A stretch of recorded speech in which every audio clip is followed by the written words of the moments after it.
Class 11 के students, जो आपके यहाँ पर 3 फरवरी को होने वाला है विषय हिंदी का वार्षिक पेपर, तो उसके लिए आपको यहाँ पर महत्वपूर्ण प्रश्न पत्र यहाँ पर शेयर कर रहे हैं। महत्वपूर्ण प्रश्न पत्र पेपर, तो यह पेपर आपके लिए काफ़ी मोस्ट इंपॉर्टेंट होने वाला है 3 फरवरी के एग्जाम के लिए। और इस पेपर में आपके very very most important question आपको शेयर किए जाएंगे। और यहाँ पर जो आपका पेपर होने वाला वार्षिक पेपर, वो आपके 3 फरवरी से स्टार्ट हो जाएंगे। और यहाँ पर आप देख लीजिए, कक्षा 11वीं परीक्षा 2024-25 के लिए आपको यहाँ पर महत्वपूर्ण प्रश्न पत्र हम आपको शेयर कर रहे हैं। साथ ही यह क्वेश्चन पेपर जो हम आपको शेयर कर रहे हैं, वो आपके लिए इम्पोर्टेंट होने वाला है। और साथ ही इसके जो क्वेश्चन है, वो भी हम आपको शेयर करेंगे और साथ ही सॉल्यूशन भी बताएंगे। तो यहाँ पर आप जो पेपर है, वो आप यहाँ पर देख लीजिए। और साथ ही 3 मार्च के लिए आपको यहाँ पर काफ़ी हेल्प मिलने वाली है इस प्रश्न पत्र से। तो इस पेपर को ध्यानपूर्वक देखिएगा, कौन किस टाइप से क्वेश्चन आपके रहने वाले हैं यहाँ पर पेपर में। और साथ ही आपका जो पेपर का पूर्णांक है, वो आप यहाँ पर देख लीजिए, 80 नंबर का आपका पूर्णांक रहेगा और 23 क्वेश्चन आपके टोटल पूछे जाएंगे। तो ये आपका महत्वपूर्ण प्रश्न पत्र पेपर है। और यदि जो स्टूडेंट चैनल पर नए हैं, वो चैनल को सब्सक्राइब, वीडियो को लाइक जरूर करें। तो चलो देख लेते हैं आपका जो पेपर है, वो आपका किस टाइप से आने वाला है, किस पैटर्न से आने वाला है। और साथ ही यह आपका महत्वपूर्ण प्रश्न पत्र पेपर है। तो स्टूडेंट्स, आपका जो पहला प्रश्न है, वो आप यहाँ पर देख लीजिए। पहला जो आपका प्रश्न रहेगा, वो आपका सही विकल्प के रूप में रहने वाला है। और साथ ही ये जो आपका प्रश्न है, वो आपका 6 नंबर का रहेगा। तो आपका 6 नंबर का जो पहला प्रश्न है, वो आप यहाँ पर देख लीजिए। पहला प्रश्न, रचना के अनुसार वाक्य के भेद होते हैं। तो आपको स्टूडेंट इसमें 4 विकल्प देखने को मिल जाएंगे। आपको 4 विकल्प में से केवल एक ही यहाँ पर ऑब्जेक्ट को चुनना है। तो तभी आप इसका करेक्ट आंसर दे सकते हैं। तो इसमें आपका स्टूडेंट जो करेक्ट आंसर है, वो आपका यहाँ पर बा हो जाएगा। इसमें 4 विकल्प आपको देखने को मिल जाएंगे। यहाँ पर 2 पहले में है, 2 दूसरे में 3 है, सा में 4 है, दा में 5 है। तो इसमें आपका करेक्ट आंसर हो जाएगा 3। रचना के अनुसार वाक्य 3 प्रकार के होते हैं। तो स्टूडेंट ध्यानपूर्वक देखिएगा और साथ ही यहाँ पर अपनी कॉपी में भी नोट करते जाइएगा। इसके बाद दूसरा प्रश्न है, संचार शब्द की उत्पत्ति चर धातु से हुई, जिसका अर्थ है। तो इसमें आपको 4 विकल्प देखने को मिल जाएंगे, समझाना, रटना, चलना, पढ़ना। तो इसका जो करेक्ट आंसर है, वो आप यहाँ पर देख लीजिए। इसका संचार शब्द की उत्पत्ति चर धातु से हुई, जिसका अर्थ होता है चलना। तो कॉपी में नोट कर लीजिए और साथ ही याद भी कर लीजिए। यहाँ पर अब आता है आपका तीसरा सही विकल्प, चित्रपट संगीत का पर्याय कहा जाता है। तो इसमें आपका हो जाएगा नूरजहां को, आशा भोसले को, लता मंगेशकर को, कविता कृष्णमूर्ति को। तो इसका जो करेक्ट आंसर है, वो आपका हो जाएगा यहाँ पर लता मंगेशकर को। फिर आता है यहाँ पर आपका चौथा प्रश्न। तो चौथा प्रश्न आप यहाँ पर देख लीजिए, हिंदी का प्रथम उपन्यास माना जाता है सेवा सदन, परीक्षा गुरु को, इरावती को, चंद्रकांता। तो इसमें आपका जो करेक्ट आंसर है, वो आपका यहाँ पर हो जाएगा परीक्षा गुरु को। कॉपी में नोट कर लें और साथ ही स्टूडेंट्स याद करते चलें। और इसके बाद है आपका पांचवा मोस्ट इंपॉर्टेंट प्रश्न है, कविता आओ मिलकर बचाएं में चिंता व्यक्त की गई है। तो इसका जो करेक्ट आंसर है, वो आपका यहाँ पर ब हो जाएगा पहाड़ी समाज से। इसके बाद है आपका यहाँ पर छठवां प्रश्न है, विराट के प्रति जिज्ञासा की भावना मिलती है प्रगतिवाद में, छायावाद में, प्रयोगवाद में, नई कविता में। तो इसका आपका करेक्ट आंसर हो जाएगा यहाँ पर ब नंबर, छायावाद में। तो स्टूडेंट, इस तरीके से आपके यहाँ पर जो सही विकल्प कंप्लीट हो जाते हैं। अब आते हैं हम अगले प्रश्न पर। तो आपका जो अगला प्रश्न रहेगा स्टूडेंट्स, वो आपका प्रश्न दूसरा रहेगा, रिक्त स्थान। तो रिक्त स्थान भी स्टूडेंट्स आपके यहाँ पर 6 नंबर के रहेंगे, देख लीजिए। 6 नंबर के आपके रिक्त स्थान रहेंगे, जिसमें आपका पहला रिक्त स्थान आप देख सकते हैं, आदि कवि वाल्मीकि कृत रामायण एक डॉट डॉट है। तो इसमें आपको 2 यहाँ पर विकल्प देखने को मिल जाएंगे।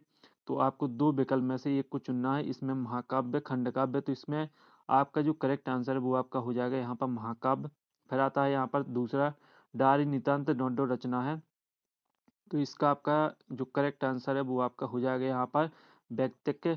इसके बाद है आपका तीसरा, भारतीय संगीत में मुख्य वाद्य डॉट डॉट रहा है। तो इसमें आपका जो करेक्ट आंसर, वो आपका हो जाएगा बीड़ा। आप देख लीजिए और साथ ही कॉपी में नोट करते जाएं। और जो स्टूडेंट्स चैनल पर नए हैं, वो चैनल से जरूर जुड़ें। चैनल पर जुड़ने के लिए चैनल को आपको सब्सक्राइब करना है, वीडियो को लाइक करना है, तो आप चैनल से जुड़ सकते हैं।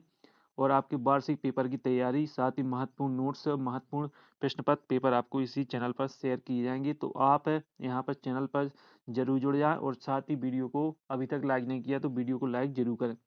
इसके बाद स्टूडेंट्स आता है यहाँ पर आपका चौथा प्रश्न, धनराम डॉट डॉट दर्जे तक के ही स्कूल का मुँह देख पाया था।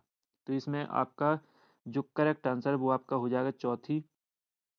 फिर स्टूडेंट्स आता है आपका यहाँ पर पांचवा, गीतोप गीतोपरोस कविता के रचयिता हैं, तो इसमें आपका हो जाएगा भवानी प्रसाद मिश्र। फिर है आपका छठवां, राजनीतिज्ञ जनता को बड़े बड़े डॉट डॉट दिखाते हैं, तो इसमें आपका सपने हो जाएगा। तो इस तरीके से स्टूडेंट्स आपके यहाँ पर खाली स्थान कंप्लीट हो जाते हैं। अब आते हैं स्टूडेंट्स आपकी 7 नंबर की सही जोड़ी, जो कि आपका तीसरा प्रश्न रहने वाला है। साथ ही सही जोड़ी आपको अच्छे तरीके से मिलान करना है। कुछ स्टूडेंट्स है यहाँ पर मिलान को यहाँ पर गलत कर देते हैं और उनके यहाँ पर नंबर कट जाते हैं, इसलिए आप सही जोड़ी का मिलान अच्छे तरीके से करें, ध्यान पूर्वक करें। यदि आप सही जोड़ी का सही मिलान करते हैं तो आपको यहाँ पर पूरे पूरे पूरे नंबर यहाँ पर मिलने वाले हैं। तो आपका जो पहला प्रश्न है भाव पल्लवन, तो स्टूडेंट्स भाव पल्लवन का हो जाएगा यहाँ पर विस्तार। फिर है संक्षेपण भाव, तो संक्षेपण भाव का हो जाएगा यहाँ पर आपका संक्षेपण भाव का हो जाएगा यहाँ पूर्णतः, संक्षिप्तता, स्पष्टता, शुद्धता। इसके बाद है आपका तीसरा तीसरा आप देख लीजिए यहाँ पर विवश रस का स्थायी भाव, तो विवश रस का स्थायी भाव हो जाएगा जुगुप्सा। फिर है आपका यहाँ पर चौथा मानव ज्ञान से संबंधित सूचना, मानव ज्ञान से संबंधित सूचना, तो इसका हो जाएगा यहाँ पर आपका विश्व ज्ञान कोश। इसके बाद है आपका राजस्थान की रजत बूंद, तो राजस्थान की रजत बूंद हो जाएगा आपका फा यानी अनुपम मिश्र। फिर गलता लोहा का आपका हो जाएगा यहाँ पर शरद जोशी। और इसके बाद है हे भूख मत मचल, तो इसका आपका करेक्ट आंसर हो जाएगा यहाँ पर महादेवी वर्मा। तो स्टूडेंट्स इस तरीके से आपके जो यहाँ पर सही मिलान है वो कंप्लीट हो जाते हैं, और साथ ही स्टूडेंट्स आपको सही मिलान अच्छे तरीके से कंप्लीट करना है, ताकि जो आपका यहाँ पर ऑब्जेक्ट टाइप क्वेश्चन है वो अच्छे जा सकें। फिर आता है यहाँ पर चौथा प्रश्न, तो स्टूडेंट जो आपका चौथा प्रश्न है वो आपका यहाँ पर 6 नंबर का रहेगा, देख लीजिए। यदि स्टूडेंट्स आप यहाँ पर सही विकल्प यानी ऑब्जेक्ट टाइप क्वेश्चन को अच्छे तरीके से करते हैं तो आप इसी ऑब्जेक्ट टाइप क्वेश्चन में ही पास हो जाएंगे। इसके बाद जो आपका पहला प्रश्न है ही तो भी तक यदि आदि निपात शब्द है, तो इसे आपको सत्य और असत्य में इनके आंसर देना है। तो जो आपका पहला है, पहले में आपका यहाँ पर हो जाएगा, पहले में आप यहाँ पर लिख लीजिए कॉपी में, यहाँ पर पहले में आपका सत्य हो जाएगा। सत्य क्यों हो जाएगा, क्योंकि ही तो भी यह सब निपात शब्द है, इसलिए ये सत्य हो जाएगा। फिर आता है स्टूडेंट्स आपका जो अगला प्रश्न है वो आप यहाँ पर देख लीजिए, गजल का अंतिम शेर मक्ता कहलाता है, तो ये भी आपका सत्य रहेगा। तो दूसरा आपका जो कथन है वो भी आपका सत्य है, तो दूसरे में भी आप सत्य लिख सकते हैं। सत्य लिख लीजिए, कॉपी में नोट कर लें, याद भी कर लें। इसके बाद है तीसरा प्रश्न, डायरी नितांत अंतरंग रचना है, तो ये भी आपका सत्य कथन है, यानी आपका ये भी आपका सत्य कथन रहेगा, इसमें भी आप सत्य लिख लें तीसरे कथन में। चौथा कथन रहेगा आपका भारतीय संगीत सुर ताल राग और काल से संबंध है, तो ये आपका चौथा प्रश्न भी सत्य रहेगा, तो चौथे में भी आप सत्य लिख लें। इसके बाद है आपका पांचवा, कृष्णा सोबती ने देशभक्ति संबंधित कहानियां लिखी, तो ये आपका असत्य रहेगा, तो आप यहाँ पर पांचवें में असत्य कर लीजिए।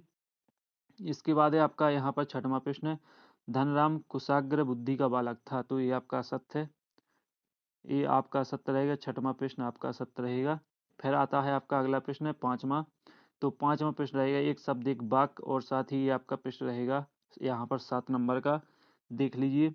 जो आपका पहला प्रश्न है वो आप यहाँ पर देख सकते हैं, दो या दो से अधिक व्यक्तियों के बीच होने वाला संभाषण क्या कहलाता है, तो इसमें आपको लिख लेना है संवाद। पहले में स्टूडेंट्स आप संवाद लिख लीजिए, कॉपी में नोट कर लें, संवाद लिख लीजिए। जो स्टूडेंट नहीं लिख पाए एक बार फिर से आप यहाँ पर देख सकते हैं, दो या दो से अधिक व्यक्तियों के बीच होने वाला संभाषण संवाद कहलाता है। इसके बाद आता है आपका दूसरा प्रश्न, रोला छंद में यति कहाँ होती है, तो इसमें आपको लिख देना है, जो करेक्ट आंसर है इसमें लिख देना है आपको यहाँ पर 11, और यहाँ पर लिख लीजिए आप अपनी कॉपी में 11 और 13वीं मात्रा पर होती है, 11 और 13वीं मात्रा पर, इतना आप लिख सकते हैं दूसरे का आंसर। इसके बाद आता है आपका तीसरा, काव्य के कितने भेद होते हैं, तो काव्य के यहाँ पर 2 भेद होते हैं, यहाँ पर आप लिख लेना, काव्य के 2 भेद होते हैं, पहला होता है दृश्य और दूसरा होता है श्रव्य। फिर है आपका चौथा, कंपनी उम्मीदवारों को किसके आधार पर चुनती है, तो कंपनी उम्मीदवारों को यहाँ पर योग्यता के आधार पर चुनती है, तो इसमें आप यहाँ पर योग्यता लिख सकते हैं, तो यहाँ पर चौथे में आपका योग्यता हो जाएगा। फिर आता है आपका पांचवा, अजंता की दीवारों पर बने चित्रों को किसने बनाया, तो इसमें हो जाएगा आपका यहाँ पर लिख लीजिए पांचवें में, यहाँ पर हो जाएगा बौद्ध भिक्षु। आप यहाँ पर लिख लीजिए बौद्ध भिक्षुओं ने बनवाया था। इसके बाद आता है आपका यहाँ पर छठवां प्रश्न। छठवां प्रश्न आपका यहाँ पर देख लीजिए, दूसरी बार लॉर्ड कर्जन के भारत आने से कौन प्रसन्न ना नहीं था। तो इसमें आपको लिख लेना भारतीय। तो इसमें आप लिख लीजिए छठवें में भारतीय प्रसन्न नहीं थे। अब आता है आपका यहाँ पर सातवां, जगनिक द्वारा रचित कृति का क्या नाम था। तो इसका आपका जो करेक्ट आंसर है वो आप यहाँ पर जो फोटो दिख रही है स्क्रीन पर उसमें आप देख लीजिए। आपको एक शब्द एक वाक्य के संपूर्ण जो क्वेश्चन के सॉल्यूशन वो आपको मिल जाएंगे। स्पष्ट तरीके से स्क्रीनशॉट ले सकते हैं। जिस स्टूडेंट्स ने कॉपी में नोट नहीं किया तो वो कॉपी में भी नोट करते चलें। अब आते हैं स्टूडेंट्स आपके यहाँ पर प्रश्न छठवां सातवां। तो इन संपूर्ण प्रश्न को हम देखेंगे और साथ ही हम आपको सॉल्यूशन भी बताएंगे। वीडियो के अंत तक बनी रहें। यहाँ पर जो आपका प्रश्न छठवां है, भारतेंदु की दो प्रवृत्तियां बताइए और इसका अथवा आप यहाँ पर देख लीजिए प्रगतिवाद की कविता की दो विशेषताएं लिखिए। तो स्टूडेंट इनके जो सॉल्यूशन है वो आप यहाँ पर नीचे देख सकते हैं। नीचे मैंने आपको पीडीएफ के द्वारा हम इस पेपर का सॉल्यूशन बताएंगे। तो आप इस पेपर का सॉल्यूशन देख लीजिए। प्रश्न छठवीं का सॉल्यूशन ये रहा और इसका जो अथवा है इसका सॉल्यूशन आपका ये रहा। तो स्टूडेंट्स पहले संपूर्ण क्वेश्चन को देख लेते हैं, फिर आपको हम सॉल्यूशन बताएंगे। संपूर्ण प्रश्न का सॉल्यूशन आपको शेयर किया जाएगा। आप पहले क्वेश्चन को देख लीजिए, फिर आपको यहाँ पर पीडीएफ के द्वारा सॉल्यूशन को भी शेयर कर देंगे। इसके बाद आता है स्टूडेंट्स आपका प्रश्न सातवां, मीरा जगत को देखकर रोती क्यों है। और इसका अथवा है यहाँ पर कवि ने अपने को दीवाना क्यों कहा। तो इनका स्टूडेंट सॉल्यूशन आपको दिया जाएगा। पहले आप प्रश्न को समझ लीजिए, नोट कर लीजिए, फिर सॉल्यूशन आप देख लीजिए। बाद में आपको हम यहाँ पर वीडियो के एंड में सॉल्यूशन भी बताएंगे। इसके बाद है आपका आठवां, कहानी के तत्व लिखिए और यहाँ पर संकलन त्रय क्या है। यहाँ पर नौवां प्रश्न आप देख लीजिए, कृषि विभाग वालों ने मामले को हॉर्टिकल्चर विभाग को सौंपने के पीछे क्या तर्क है। और लड़कियां हैं वह घास फूस की तरह बढ़ती चलती जाती हैं, क्या समाज में लड़कियों की स्थिति किस वास्तविकता को प्रकट करता है। इसके बाद है आपका यहाँ पर 10वां प्रश्न है, तुम दूसरी आशा पूर्ण देवी बन सकती हो। जेठू का यह कथन रचना संसार के किस सत्य को उद्घाटित करता है। फिर आपका 11वां प्रश्न सॉल्यूशन आपको दिया जाएगा। रेजा रेजानी पानी किसे कहते हैं। और 11वां, संचार क्रांति क्या है। इसका अथवा औपचारिक पत्र कौन से होते हैं। तो स्टूडेंट इनके जो सॉल्यूशन है वो आपको दिए जाएंगे। पहले आप क्वेश्चन को देख लीजिए, क्वेश्चन को समझ लीजिए और नोट कर लीजिए। इसके बाद 12वां, मुक्तक छंद की परिभाषा उदाहरण सहित लिखिए। महाकाव्य खंड काव्य में अंतर लिखिए। और इसके बाद 13वां है आपका, काव्य में ओज गुण किसे कहते हैं। व्यंजना शब्द शक्ति को उदाहरण सहित स्पष्ट कीजिए। तो स्टूडेंट्स यहाँ पर 13 तक प्रश्न हो चुके हैं। तो 13 तक के सॉल्यूशन आप यहाँ पर देख लीजिए। फिर अगले क्वेश्चन यहाँ पर फिर देखेंगे। तो आप यहाँ पर सॉल्यूशन देख लीजिए। ये आपका प्रश्न छठवें का सॉल्यूशन रहा और प्रश्न छठवें का ये अथवा का सॉल्यूशन आप यहाँ पर देख सकते हैं। तो आपको संपूर्ण प्रश्न के सॉल्यूशन दिए जाएंगे। इसके बाद आपका प्रश्न सातवें का आप सॉल्यूशन देख लीजिए और सातवें के अथवा का यहाँ पर सॉल्यूशन आप देख सकते हैं। तो स्टूडेंट्स आप स्क्रीनशॉट लगा लीजिए। इसके बाद आप यहाँ पर आराम से पढ़ सकते हैं और याद कर सकते हैं। इसके बाद ये है आपका 8वें का सॉल्यूशन और प्रश्न 8वें के जो अथवा का सॉल्यूशन है वो आप यहाँ पर देख लीजिए। इसके बाद ये है आपका 9वीं का सॉल्यूशन, प्रश्न 9वीं का सॉल्यूशन और 9वीं के अथवा का सॉल्यूशन ये रहा। तो आपको दोनों प्रश्न के सॉल्यूशन दिए जाएंगे। यहाँ पर मेन प्रश्न का और अथवा का जो प्रश्न रहता है उसका भी सॉल्यूशन आपको शेयर किया जाएगा। इसके बाद प्रश्न 10वीं का सॉल्यूशन आप देख सकते हैं और 10वीं के अथवा का सॉल्यूशन आप यहाँ पर देख सकते हैं। ये है आपके 11वीं प्रश्न का सॉल्यूशन और ये है 11वीं प्रश्न के अथवा का सॉल्यूशन। ये है आपके 12वीं पृष्ठ का सॉल्यूशन और ये है 12वीं पृष्ठ के अथवा का सॉल्यूशन। स्क्रीनशॉट आप लगा सकते हैं। और साथ ही ये है आपका 13वीं पृष्ठ का सॉल्यूशन और ये है 13वीं पृष्ठ के अथवा का सॉल्यूशन।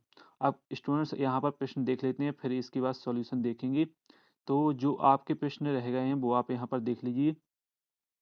यहाँ पर जो आपका 14वां प्रश्न है वो आप यहाँ पर देख लीजिए। निम्नलिखित मुहावरे का अर्थ बताते हुए वाक्य में प्रयोग कीजिए। तो स्टूडेंट और इसके बाद जो यहाँ पर 15वां प्रश्न है, 15वां प्रश्न आप यहाँ पर देख लीजिए। साथ ही स्टूडेंट्स आपका जो 16वां प्रश्न है वो आप यहाँ पर देख लीजिए। भवानी प्रसाद मिशन और दुष्यंत कुमार का काव्यगत परिचय लिखिए। इसके बाद है आपका यहाँ पर 7वां प्रश्न है, कृष्णा सोबती और कृष्ण चंदर का साहित्यिक परिचय लिखिए। और 18वां प्रश्न आप यहाँ पर देख लीजिए, अपने विद्यालय में आयोजित होने वाली राष्ट्रीय पुस्तक प्रदर्शनी का विज्ञापन बनाइए। और इसका जो अथवा है, दूर के ढोल सुहावने होते हैं, का वाक्य भाव पल्लवन कीजिए। इसके बाद आप 19वां प्रश्न आप यहाँ पर देख लीजिए, और साथ ही यहाँ पर जो प्रश्न रहेगा आपका यहाँ पर 20वां, वो भी आप यहाँ पर देख लीजिए। स्क्रीनशॉट आप लगा सकते हैं। संदर्भ प्रसंग सहित आपको भावार्थ है यहाँ पर करना है, और इसमें भी आपको गद्यांश में भी भाव निकालना है। तो स्टूडेंट्स, इनके जो सॉल्यूशन है वो आपको यहाँ पर लास्ट पार्ट में दिए जाएंगे, और साथ ही जो आपके क्वेश्चन रह गए हैं वो भी आपको अगले वीडियो में दिए जाएंगे। तो यहाँ पर जो पेपर हमने आपको शेयर किए है, क्वेश्चन आप कंप्लीट कर लें।